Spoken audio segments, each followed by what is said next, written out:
पर्यावरण दिवस के मौके पर सत्याग्रह मंडप गांधी दर्शन समिति राजघाट दिल्ली में एक कार्यक्रम का आयोजन किया गया, जिसका शीर्षक था प्रकृति है तो सृष्टि है। इस कार्यक्रम में मुख्य अतिथि के रूप में पूर्व केंद्रीय मंत्री वरिष्ठ भाजपा नेता विजय गोयल उपस्थित हुए। कार्यक्रम में कई सुप्रसिद्ध कवि और कवयित्री भी मौजूद रहे, जिन्होंने अपनी कविताओं और गीत के जरिए लोगों का मनोरंजन किया। साथ ही प्रकृति को संरक्षित करने हेतु अपनी रचनाओं के माध्यम से महत्वपूर्ण संदेश दिया।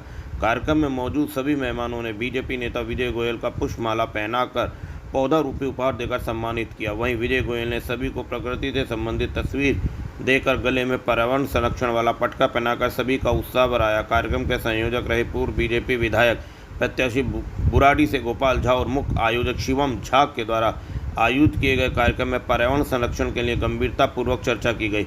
इस कार्यक्रम में काफ़ी बड़ी संख्या में लोगों ने पहुंचकर अपनी उपस्थिति दर्ज कराई और जिस उद्देश्य के लिए कार्यक्रम किया गया था उसे हासिल करने में सफलता प्राप्त की।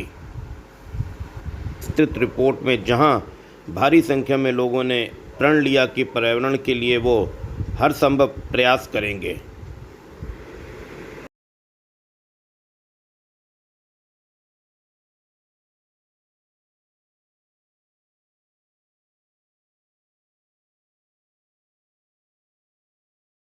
सर झुकाया था। देखो विनाश का कारक मानव प्रकृति का कर्ज उतारने आया था। अब प्रकृति क्या कहती है?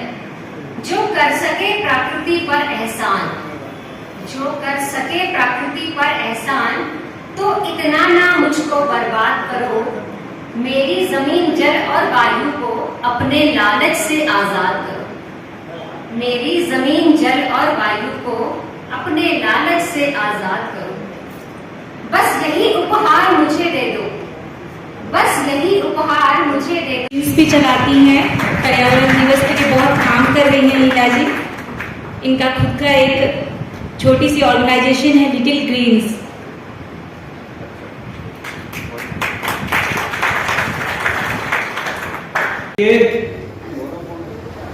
एस तिवारी जी आप भी आइए, हमारे इग्नो के डायरेक्टर साहब आए हैं, उनको भी स्वागत के लिए मैं आमंत्रित करता हूं। वो भी स्वागत करेंगे। विजय झा जी, उनसे भी राजकुमार अशोक जी। बहुत हो गया, कोई बात नहीं सर, एक एक माला सब जरूरी है सर।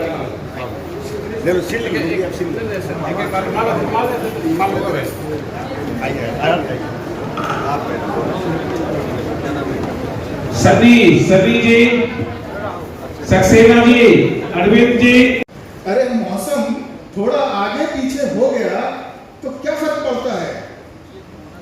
तापमान 2 डिग्री बढ़ गया तो क्या फर्क पड़ता है? कौन सा ग्लेशियर टूटकर तुम्हारे घर में घुसा जा रहा है?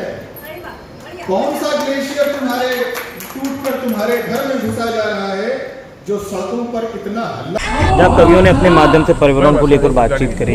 देखिए, एक से एक अच्छे कवि यहाँ पर थे और उन्होंने पर्यावरण को लेकर बहुत ही सुंदर कविताएं अपनी प्रस्तुत की। मैं उससे बहुत प्रभावित हूँ और मैं समझता हूँ पर्यावरण का संदेश जो है पूरे देश में दिया जाना चाहिए, जैसे हमारे प्रधानमंत्री नरेंद्र मोदी कहते हैं। और सबसे बड़ी बात है, स्कूलों और कॉलेजों के अंदर पर्यावरण को पढ़ाया जाना चाहिए ताकि लोग स्वच्छता का भी ध्यान रखें, प्रकृति का भी ध्यान रखें और प्रदूषण से भी लड़ने। देखिए, ये आज तो विश्व पर्यावरण अंतर्राष्ट्रीय पर्यावरण दिवस है। ऐसे कार्यक्रम अनेकों हुए होंगे, लेकिन मैं ये जो कार्यक्रम किया हूँ ये बहुत संवेदना के साथ किया हूँ। मैं उन लोगों को श्रद्धांजलि देने के लिए किया हूँ जो ऑक्सीजन के कारण से हमारे बीच नहीं रहे या जो पर्यावरण के कारण से विभिन्न बीमारियों से हमारे बीच में नहीं रहे। और मैं इस संकल्प के साथ इस प्रोग्राम को किया हूँ कि आने वाले वर्ष में मैं इस पर काम करूँगा। और मेरे हाथ में इतने तो नहीं है कि मैं सब कुछ बदल डालूँगा, लेकिन बहुत कुछ कोशिश करूँगा। जो हो रही है, जो आईवास हो रही है पर्यावरण के नाम पर, चाहे जमुना सफाई के नाम हो या वृक्षारोपण के नाम पर हो, उस पर हम उसके लिए जो बेहतर काम कैसे हो उस पर हम संघर्ष करेंगे। और जो पौधे हैं, जो पौधे यहाँ पर लगाए जाते हैं वो बहुत छोटे पौधे लगाए जाते हैं, जिसका कोई बहुत ज़्यादा संख्या के दृष्टिकोण से इतने पौधे लग गए ये विषय होती है, लेकिन जो ऑक्सीजन जिससे मिलती हो, फलदार हो, छायादार हो, ऐसी पौधे लगे और उस पौधे को गोद लेने वाला एक एक लोग जो है ना, लोग मिले, तो ऐसे लोग भी हो तो उसके हम कोशिश करेंगे कि दिल्ली में 5 लाख परिवार तक हम पहुँचे। और जैसे एक बच्चे पालते हैं वैसे हम 5 लाख परिवार में एक एक बच्चे पालने के लिए एक एक पौधा, मैंने वृक्ष, पौधा मतलब वृक्ष जो यहाँ लगाते लोग पौधा लगाते हैं, सड़कों पर पानी छिड़कते, कहते हैं इससे पॉल्यूशन कम हो जाएगा। तो दिल्ली के हालात बहुत ख़राब है। राजधानी दिल्ली की यमुना की अगर बात करूं तो काफ़ी अव्यवस्थित है। यमुना को लेकर आपका कोई प्रोग्राम रहेगा? देखिए, यमुना का सफाई पर तो कितने हज़ार करोड़ रुपए लोग खा गए और उसमें बड़े बड़े लोग इन्वॉल्व हैं। मेरे हाथ में वो चीज़ है नहीं, लेकिन मैं इतना जरूर कह सकता हूँ कि मैं 1 साल के अंदर 5 लाख परिवार तक पहुँचेंगे और उसमें वृक्ष को 5 लाख गोद लेने वाले लोग हमारे बीच होंगे, जिनको हम गोद लेकर के आगे हम कुछ प्रयास करेंगे जो दिल्ली की स्वच्छ और व्यवस्थित दिल्ली की जो जनता है उसको क्या संदेश देना चाहेंगे आज पर्यावरण दिवस के अवसर पर? दिल्ली की जनता को हम यही कहेंगे कि जनता को, हर एक व्यक्ति को अगर जीना है दिल्ली में तो उनको निश्चित रूप से अपने को समझना चाहिए कि हम इस जहरीली दिल्ली में जी रहे हैं और हमें अपने आप को कितनी रिस्पॉन्सिबिलिटी है प्रकृति के प्रति। इस पेड़ पौधे ही नहीं, हमें साफ सफाई के प्रति भी है, हमें एक अपने घर की स्वच्छता के प्रति भी है, सड़क की स्वच्छता के प्रति भी है, हम जो गाड़ी में घर में सामान यूज़ करते हैं उनके प्रति भी है। वो जागरूक रहने की ज़रूरत है, तभी उस दिल्ली में उनके 20 साल लाइफ कम हो रही है जो दिल्ली के वातावरण बन गई है। हम लोग अभी तक दिल्ली में कार्यरत हैं क्योंकि हम लोग 20 साल पीछे उन जगह से आए हैं जहाँ की स्वच्छ वातावरण थी। आज जो बच्चे दिल्ली में पैदा हो रहे हैं वो उतनी दमदार नहीं है जो हम लोग सह रहे हैं। उसका रीज़न यही है कि दिल्ली की जो हवा पानी, जो दिल्ली का किसी भी व्यक्ति के लिए, किसी भी जीव के लिए मूल आधार है, वही सही नहीं मिल रही है, तो कहाँ से जीवन चलेगा सही। इसलिए आपका बहुत बहुत आभार मलिक साहब। जो आप सबसे पहले मैं नमस्कार करना चाहूँगा आपके श्रोताओं को। और आज विश्व पर्यावरण दिवस है और इस विश्व पर्यावरण दिवस के ऊपर मैं सबको सबसे पहले शुभकामनाएं देता हूं और आप सबसे एक अपील करना चाहूँगा कि पर्यावरण के अर्थ को समझिए। पर्यावरण क्या है, क्यों है और हमें इसको क्यों समझना है और इसकी हमें एक तरह की, मैं जैसे कहता हूँ कि सेवा करनी है, वो सेवा क्यों करनी है। पर्यावरण क्या होता है? हमारे जीवन, एक आदमी को जीने के लिए या एक प्राणी को जीने के लिए जो कुछ भी चाहिए, उसी की जो सराउंडिंग भगवान ने, ईश्वर ने, सृष्टि ने आपको दी है, उसी को पर्यावरण कहते हैं। पर्यावरण में ये भूमि है, आकाश है, वायु है, अग्नि है, जल है।